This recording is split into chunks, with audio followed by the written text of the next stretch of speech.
Morning எவரிவான். இன்றைக்கி morning breakfast happy Friday. Morning breakfast ரவை உப்புமா பொன்னிறமாக நெய்யில் வறுத்து வச்சுருக்கேன். உருளைக்கிழங்கும் கேரட்டையும் வேக வச்சிடலாம்.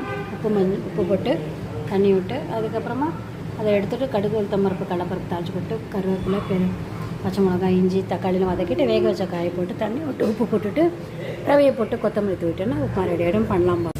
காயை கேரட்டு உருளைக்கிழங்கு வேக வச்சாச்சு. கடுகு உளுத்தம்பருப்பு தாளிச்சு விட்டுட்டு பெருங்காயம் தூக்கலாக போட்டு வெடிக்கும் போதே அப்புறம் தக்காளியை போட்டு பச்சை மிளகாய் இஞ்சி கருவேப்பிலை தூளி பிஞ்சு மஞ்சள் பொடியும் போட்டு கலர்ஃபுல்லாக இருக்கிறதுக்கு ஒன்றா வதக்கிடலாம். வதக்கியாச்சு. இது கொஞ்சம் வதங்கின அப்புறம் கேரட்டு உருளைக்கிழங்கு போட்டு பண்ணி வதங்கி எடுத்து வேக வச்ச காயை போட்டு காயும் போட்டாச்சு. தண்ணி விட்டு உப்பு போடணும். ரவைக்கு தேவையான தண்ணி விட்டு உப்பு போட்டாச்சு.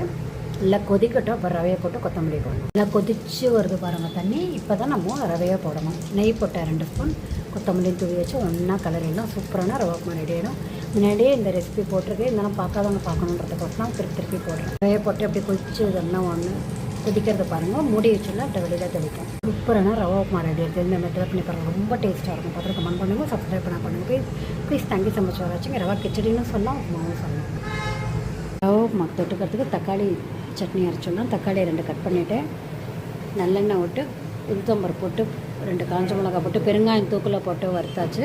இதை எடுத்துகிட்டு தக்காளியை வதக்கிடலாம். இது கிண்ணத்தில் போட்டு தக்காளியை வதக்கின்றிருக்கு. இதுக்கு உப்பு போட்டாச்சு. இதுக்கு தேவையான உப்பு போட்டாச்சு.